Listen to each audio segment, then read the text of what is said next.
So what do you think are the main benefits of using a midwife compared to a natural or a traditional hospital birth? Traditional hospital, yeah. Well, part of the major difference is from the midwifery model of care. A huge hallmark of that is informed decision making, like together. So Yeah. instead of me saying, this is the protocol and you're going to do it, I will inform a client of, these are the things that we usually do, and how are you feeling about that? This is why I would recommend this test or this procedure or whatever, and allowing the family to decide if that's the right thing for them. And sometimes it's not the right thing for them, and sometimes it's a deal breaker for me. But I think that families deserve the right to make that choice. We also, as part of the midwifery model of care, we spend a lot of time with our clients. Instead of going into a doctor's office and waiting for a long time and being seen by a nurse and then briefly seeing your doctor for 5 minutes, we schedule a full hour to talk with our clients about more than just their uterus and more than just signs of pregnancy. We want to make sure that their whole body is doing well. So we really get a true connection over the course of a pregnancy. And if a client can know me and trust me, and I can know her and trust her, then I feel like that delivery is going to go better. There's certain hormones that are in play. Oxytocin is a huge one in labor. It's about connection, but it also helps contractions and help the baby to come. And one that blocks that is cortisol, which comes from stress. So when you're in an unfamiliar environment, or people are talking to you about things that are scary, that shuts down labor, and it can make things a lot more difficult. So I spend a lot of time building a relationship of trust, and that makes labor go a lot easier. And even when there is a reason for an emergent transport, we still have that relationship of trust, and I find that even with those, they go a little bit better, a little bit more smoothly, because they have someone that they know and love and trust. Yeah. So do you think that a lot of people know that using a midwife is even an option? I think it's a growing understanding now. For maybe 10, 15 years ago, it was considered a bit fringe. Very unusual thing to do. And I think that's one of the blessings that COVID brought us. COVID was a really rough time for a lot of people. But during that time, a lot of scary and crazy things were happening at the hospital. And a lot of families were saying, I don't want to have my baby there. I don't want to get exposed to this illness. And they were looking for other options. And then, of course, the hospital was often doing some procedures and protocols that families were not appreciating. So I think that opened a lot of people's eyes to, I could do something different. And I do know that in our practice that the number of inquiries increased a lot during 2020, 2021. So it's become a little bit more mainstream. I do think that more people recognize it as a valid and viable option. I don't think a home birth is for everyone.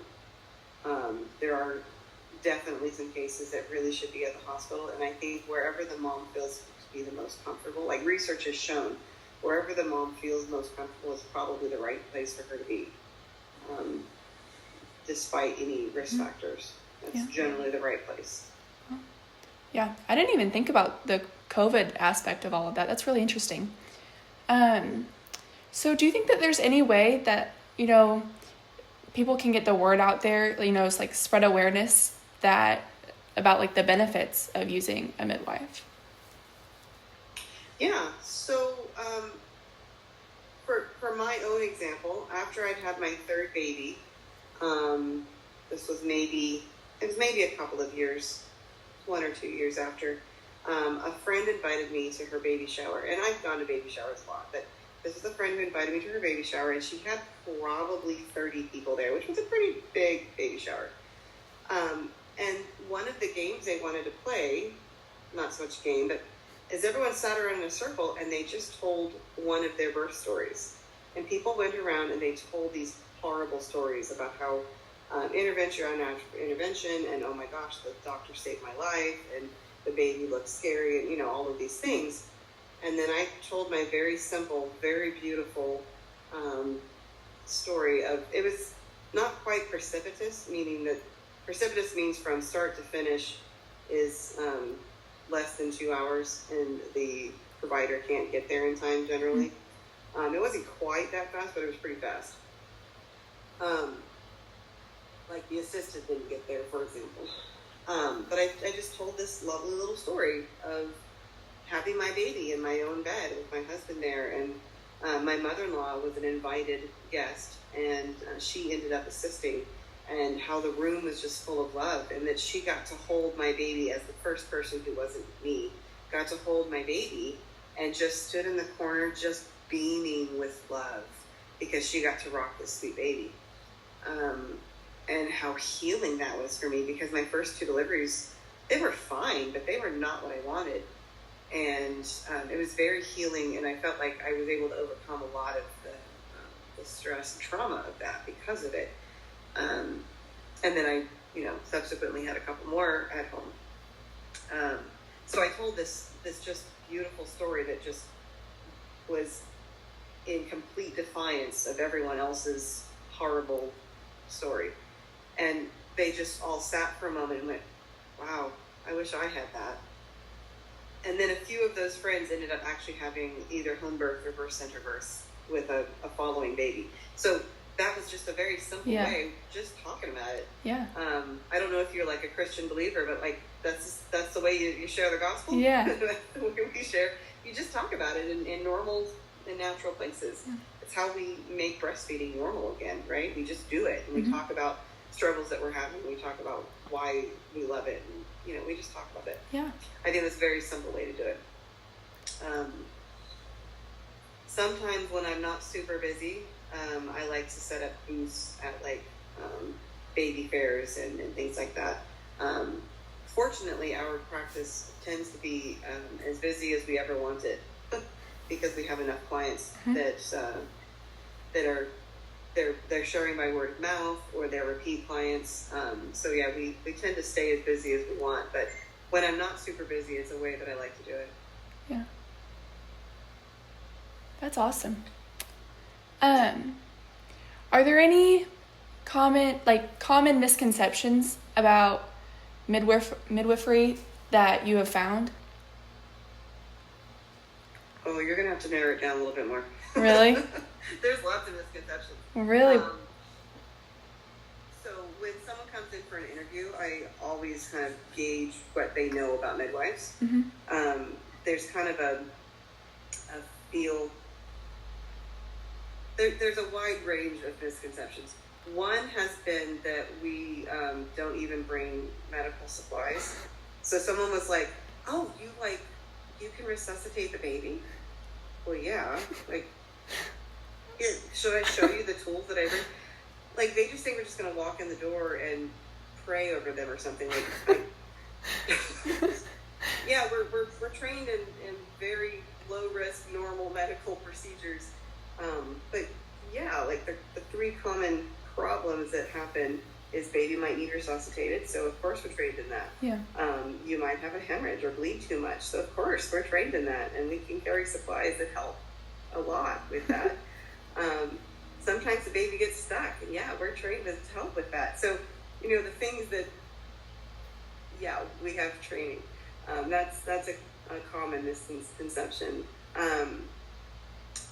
There are different types of midwives, and so that's something I talk about in interviews too. In the state of Missouri, there's basically 3 types of midwives. There's those who are trained by the nursing boards and certified nurse midwives. Also, there's certified midwives that go through the same process, except they're not nurses. That's not really important. It's just that process.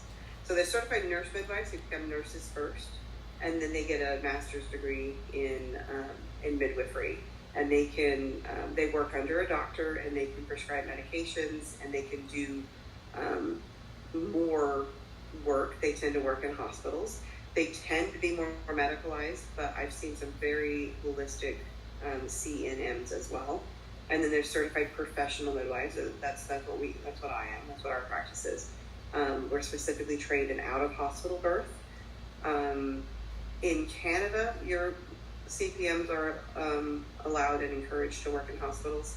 But in the U.S., it's very difficult to have a CPM be in the hospital. It's usually not a thing. But we're specifically trained in out-of-hospital birth. We use herbs and food and sometimes medications to help, but we can't prescribe anything. There's different states might have something called a formulary where they're allowed to use, Pitocin and those kind of things as necessary for hemorrhage or whatever. But we can't prescribe something. We couldn't write a prescription for antibiotics, for example. And then the third kind of midwife is known as, we call it the traditional midwife. So she may or may not be well trained. She may not have gone through lots and lots of training. She might have been practicing for 30 years. She might have worked under a preceptor as an apprentice until she built up her skills. Or she might have just decided one day, hey, I've been to a birth, I think it's really cool, and this is what I'm going to do. So you don't know where their training is. I've seen some very good traditional midwives who I trust, and I've seen some that really should stop what they're doing or get better training.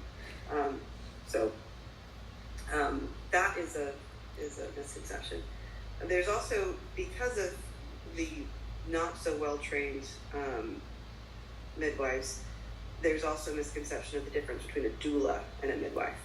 A doula is a Greek word meaning servant, and her job is to just serve the mother during her labor. So to give her drinks and to press on her back and to massage her feet and to give her education and very valuable work, but not making clinical decisions. And the difference is midwives can do all of those things and also help with making clinical decisions. So yeah, those are some big misconceptions. Well, thank you so much for meeting with me today. I think those were all of my questions, and you answered them wonderfully. Thank you. Excellent. Well, you're welcome. Okay. Good luck in your project, and thank you. Thanks for including me in it. Yes, thank you so much. You're welcome. If you have any follow-up questions, by all means, you can write me or we can video chat again. Okay, I really appreciate this. Thank you. Bye-bye. You're welcome. Goodbye.